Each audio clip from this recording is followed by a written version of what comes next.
One of the men that you just watched kiss that baby, which is officially their adopted child, is a registered sex offender. Meet Brandon Keith Mitchell. This is the man in question. He's from Pennsylvania. And a few years ago, Mitchell and his husband did a crowdfunding effort, and they raised enough money to basically hire somebody to become a surrogate for them and carry a child, which they then adopted. But as it turns out, Brandon Keith Mitchell, one of the new fathers of this baby, is a Tier 1 sex offender in Pennsylvania. He was arrested in 2016 for attempting to solicit a 16-year-old boy for sexual abuse. And if for some reason you don't believe me, here's the proof.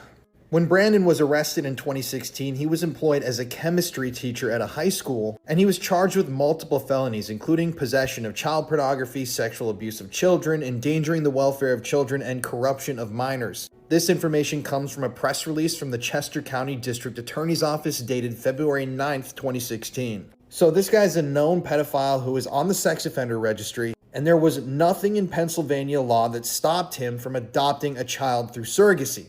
And people are outraged about this. But there were literally no laws. There was nothing that could stop this guy from adopting this baby through this process. And obviously now the internet is outraged with this. And yes, the baby is still in his possession.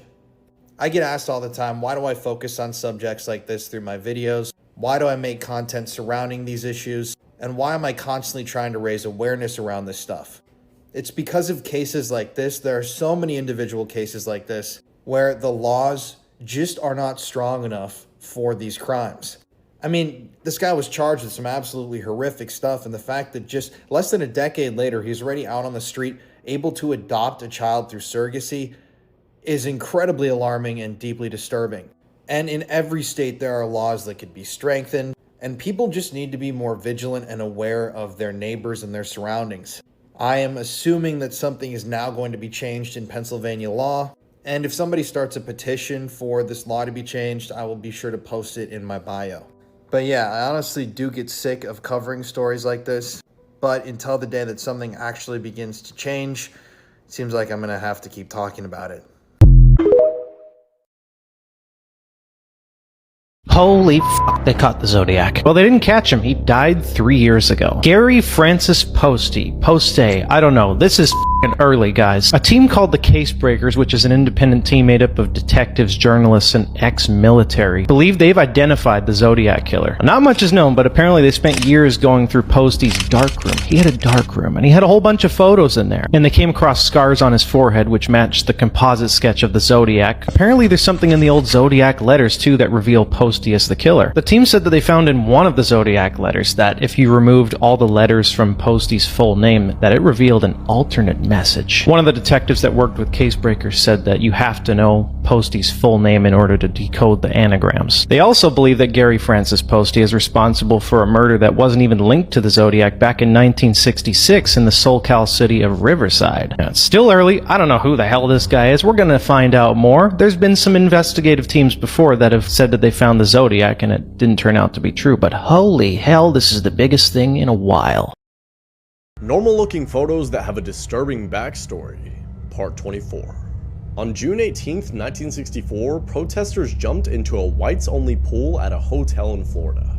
In an effort to drive them out, the hotel owner started pouring acid into the water. This is the last photo of cave diver John Jones. He took a wrong turn in the famous Nutty Putty Cave and fell down a hole and was stuck upside down for 27 hours until he eventually died due to cardiac arrest. June and Jennifer Gibbons, known as the Silent Twins, were inseparable sisters who eventually stopped speaking to other people. And the twins had an agreement that if one died, the other must start speaking and live a normal life. Shortly after their release from a mental health hospital, Jennifer died of mysterious causes, and June spoke the next day for the first time in over 20 years.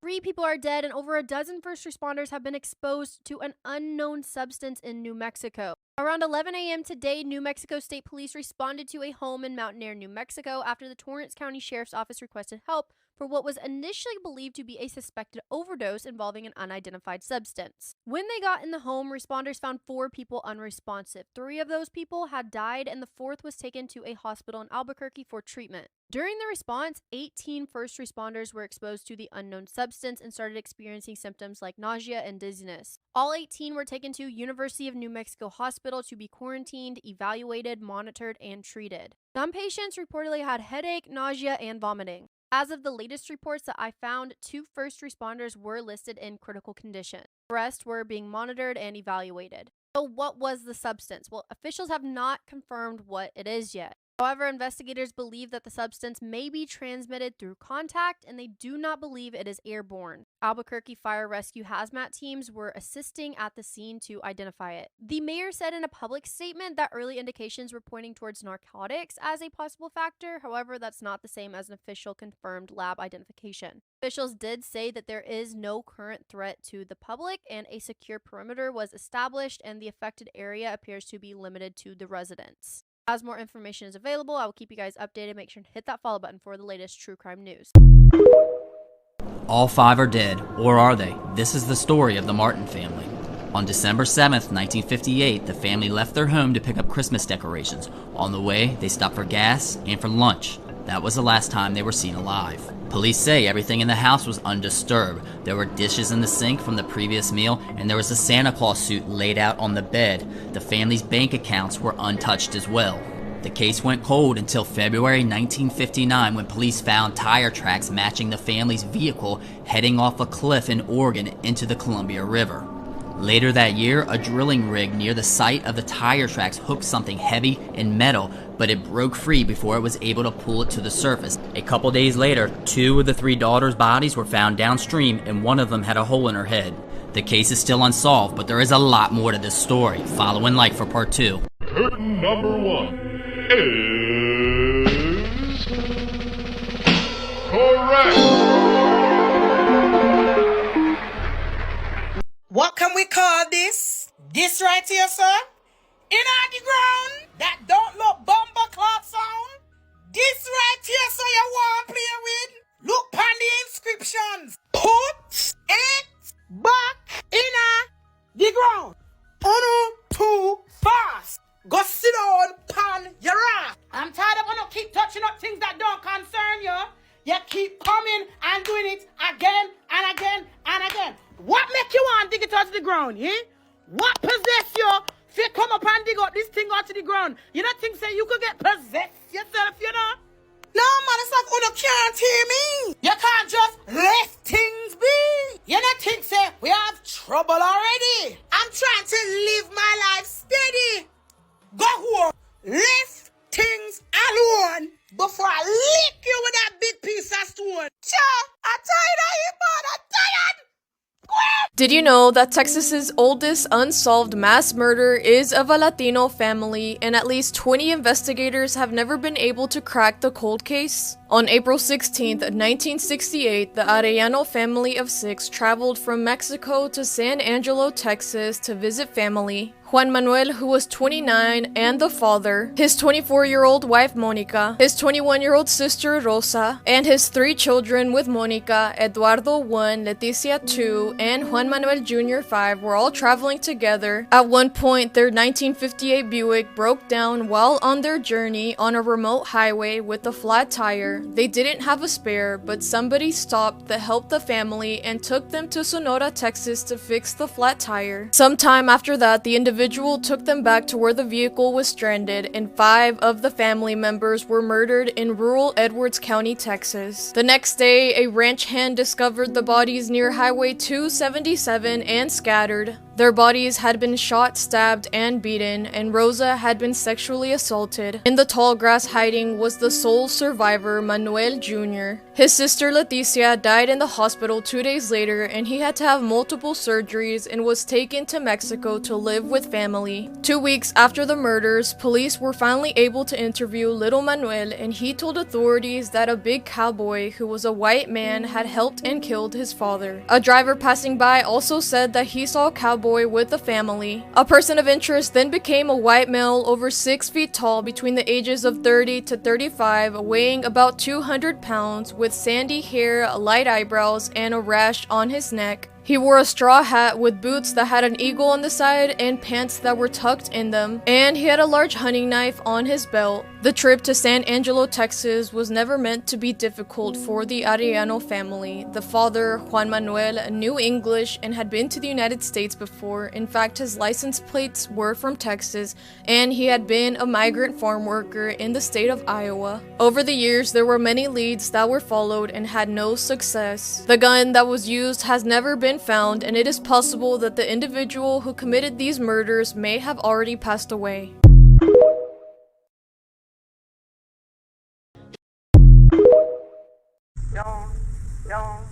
Don't look at what's in front of you. Booze, booze, booze, booze, moving up and down again. Men go mad with watching them. There's no discharge in the war. If your eyes drop, they will get the top of you. Booze, booze, booze, booze, moving up and down again. There's no discharge in the war. Pride, to think of something different. Oh, my God, keep from going lunatic. Boom, moving up and down again. There's no discharge in the war. 7, 6, 11, 5, 4, 7. What people saw in this picture is what led them to believe that ghosts are real. When you look at this picture, what do you see? It just looks like a picture of a man having a picnic, sitting on a bench with his child at the park. The guy in this picture's name is Christopher. His wife was the one holding the camera and taking this picture. They didn't think anything of it. He posted the picture on his Facebook page, and that's when people noticed something in the picture and had so many questions. Zoom in, take a look around. Can you see it? It looks like there's a woman in the top left corner of this picture. Christopher and his wife both confirmed that it was just the three of them at the park this day, and they didn't notice anything when she took the picture. This is where it takes an interesting spin, because just a year before the picture was taken, this woman went missing in the same area. She was later found deceased inside of the pond. Some people said that this figure in the top left corner has an eerily similar resemblance. What do you think about this?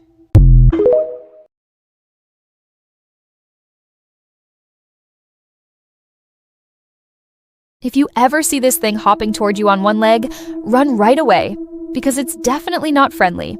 This creature is called a pocong, a ghost from Indonesian and Malaysian folklore. At first glance, it looks like a person wrapped in a white cloth, but the story behind it is seriously creepy. In tradition, when someone dies, their body is wrapped in a clean burial shroud and tied at the head, the neck, and the feet. It's an important ritual to honor the dead. But there's one crucial detail. Before the body is buried, all the knots have to be untied. If they're not, then according to legend, well, that's how a pocong happens. Why does it hop? Because in the stories, the knot around its feet stays tied, so it can't walk normally. It can only move by bouncing forward. Some versions even say that really old pocong don't need to hop anymore. They can float in the air, which makes them even harder to predict. What makes people so uneasy is that you never know why a pocong is coming toward you. Some legends say they just want to deliver a message or ask for prayers. But most stories warn that pocong are not your friends, and you should stay far away from them. Another creepy detail. People believe pocong can travel alone or in groups, jump over obstacles, move insanely fast, and appear in places you'd never expect. And according to the stories, seeing one or two of them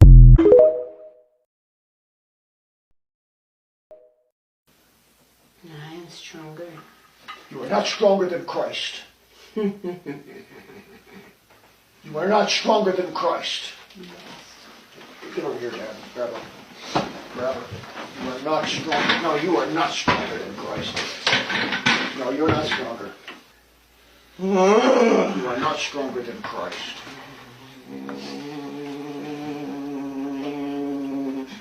That is sort of the spirit of strength.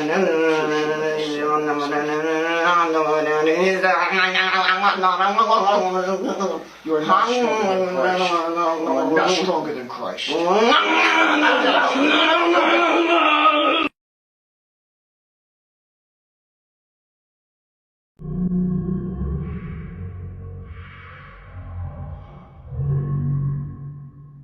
Mackenzie Shrilla's case is the topic of a new Netflix documentary, and people are talking about her case again. So here's all the background that you need to know. In the early morning hours of July 31st, 2022, 17-year-old Mackenzie Shrilla drove her car over 100 miles per hour into a brick building in Strongsville, Ohio. Mackenzie survived the crash, but the other two passengers, her boyfriend, 20-year-old Dominic Russo, and the couple's friend, 19-year-old Davion Flanagan, did not survive. Mackenzie was arrested and charged with murder for their deaths. Prosecutors said that Shrilla intentionally caused the crash after her relationship with Dominic had reportedly become strained. The couple was apparently arguing in the car when she turned down a road and drove extremely fast, getting over 100 miles per hour before crashing into the building. It was found that Mackenzie had marijuana in her system at the time of the crash, and investigators alleged that she had planned out this route beforehand and that crashing into the building was intentional and that she wanted to kill Dominic and Davion. During her trial, prosecutors argued that vehicle data showed that Shrilla never hit the brakes in the roughly 5 seconds before impact, and that the car showed no signs of mechanical failure, indicating that this was intentional. But she maintained that she did not do this intentionally. Her defense during the trial argued she may have experienced a medical emergency and passed out due to her POTS, but no medical records or expert testimony confirmed that she had that diagnosis. In August 2023, Shrilla was convicted on all 12 counts that she was charged with, including murder, aggravated vehicular homicide, felonious assault, and drug possession. She was subsequently sentenced to life in prison with the possibility of parole after 15 years. And at her sentencing, the judge called Mackenzie's actions controlled, methodical, deliberate, intentional, and purposeful. Mackenzie has tried to appeal her conviction, but it has been maintained and she remains in prison. And now in a new Netflix documentary called The Crash, Mackenzie's dad is saying she is innocent. He said he had no issue with her smoking marijuana, but was unaware that she was doing so while driving. But he doesn't believe the evidence presented at trial is indicative of Mackenzie's guilt in intentional homicide. In the documentary, Steve and his wife Natalie also defended Mackenzie against allegations from former classmates who accused her of bullying her peers in school. In the documentary, Mackenzie herself, now 21 years old, gave her first interview. She maintained her innocence and said, quote, "It's really hard every day in here. I try to wake up and be the best person I can be every day, stay out of trouble, but there's not a moment that doesn't pass where I don't think about her victims." There is still a lot of controversy about whether or not Mackenzie is guilty, but what is important is that the victims, Dominic and Davion, are the ones that are remembered. So while hearing about this case and watching the documentary, be sure to remember Dominic and Davion. Y'all, why did I just come across the video of the lady who was working at a truck stop in Mexico? Her job was to inspect semi-trucks that come through. A truck came through. The driver immediately gave something going on. He's sweating, he's nervous, he's shaking. Bitch, immediately she knew something wasn't right. She goes around to the back of the truck to inspect the truck. When she gets to the back of the truck, the door in the back was already halfway open. So all she did was push it up a little more. When she pushed that door up, why did she find hundreds of children's bodies literally stacked on top of each other like cargo shipment? And then what makes it so fucking scary is that a couple days later, why did this same lady who found these children bodies, of course she called the police, but why was she found stuffed inside of a suitcase days later with a note that said, "This is what happens when you see stuff and don't mind your business"? Y'all, why the fuck was it the cartel? My grandpa was a Zodiac killer. Yesterday I posted a video that's now at like 3 million views, talking about how my grandpa Richard Hoffman was a Zodiac killer. There's a lot of questions in the comments section. I'm going to try to address those. I'm also going to show you guys a few clips from a documentary that includes my grandpa interviewing, acting weird. To my knowledge, it's acting weird for him. During the ride to the hospital. And of course her shirt or sweater, whatever she was wearing, was off.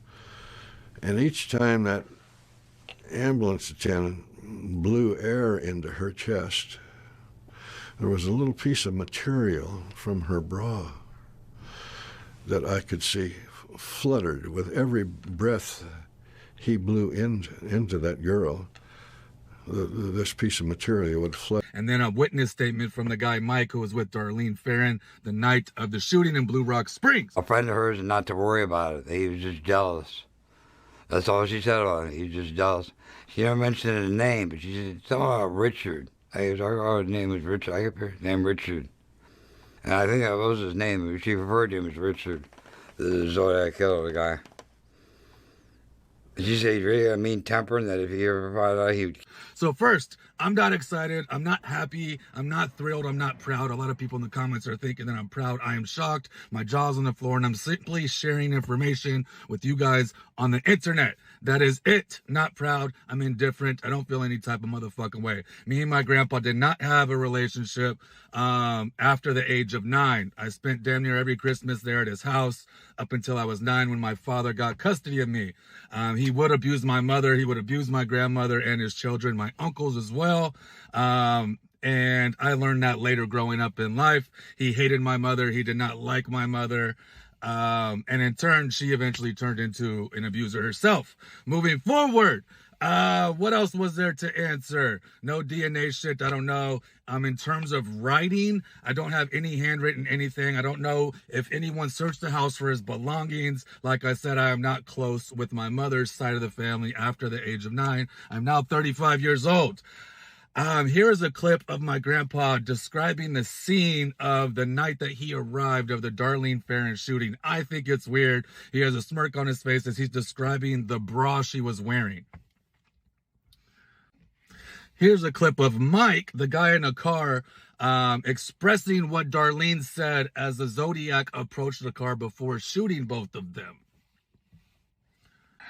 A little bit about me. I was a federal police officer for 10 years. I served in the United States Marine Corps as well, military police. That's my background in terms of law enforcement. I am no longer an officer. I medically resigned in April 2021. That's a little bit about me. I will be going live from Blue Rock Springs in Vallejo, California, the site of the Darlene Ferrin shooting. If you guys want to join, I made an event. It's in my bio. Please register.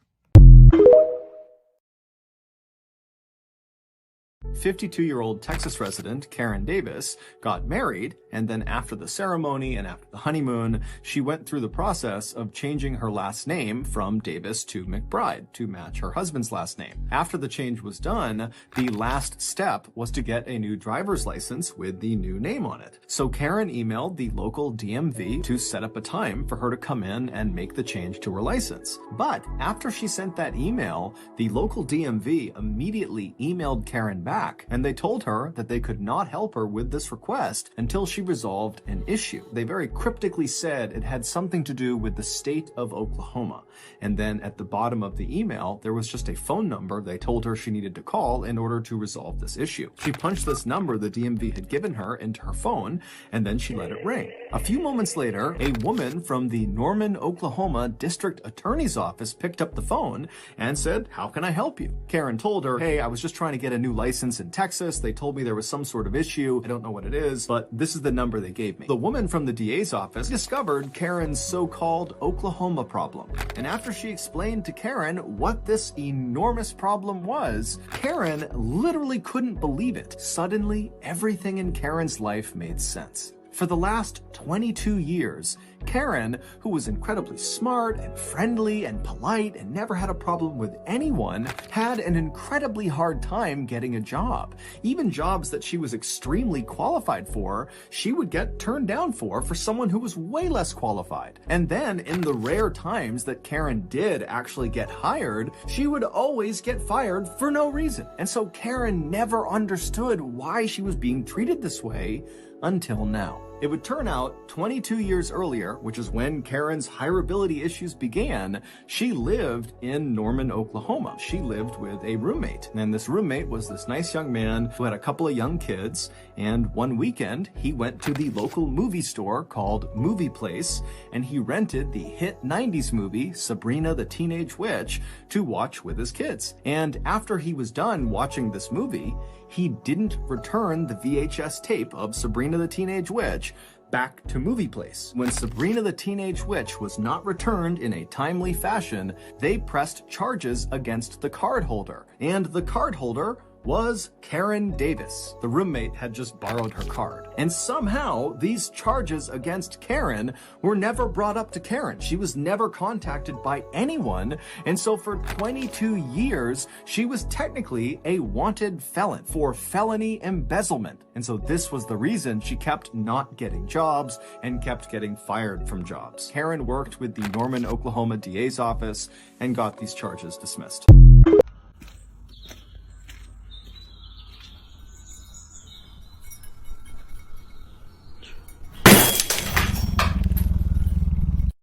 What y'all think about no discharge December for the girls? Huh? Great idea? The guy in that video, named Brandon Heberlin, blew up on TikTok a few years ago for creating extremely disturbing content like what I just showed you, where he frequently talked about sexual topics, and he basically would just get his phone out, start recording, and then say extremely creepy things. Now, immediately people online began trolling this guy and saying that he was creepy, and that's because he was, but eventually some legitimately creepy information would come out about him. Like the fact that he had already been arrested and convicted of an extremely disturbing crime, and that crime was sexual abuse. According to police documents, a female victim had filed a criminal complaint alleging sexual abuse and unlawful imprisonment charges against Brandon R. Heberlin on July 28th of the year that this was filed. She also petitioned for an order of protection against him. She said that he made unwanted physical and sexual contact towards her on July 28th of that year, and in police documents, Heberlin, the guy, claimed he could not hear the victim ask him to stop, nor was he able to discern that she was serious and uncomfortable after she pulled away from him, and he even allegedly told investigators he attempted to play with the victim by grabbing her hands and restraining her. So at first when this guy blew up, people thought he was just kind of a, not really harmless, but just a creepy dude. I mean, there's millions and millions of them out there. But eventually when all this came to light, it took the internet by storm, and there was even a petition started to get him expelled or blocked from attending school at MSU.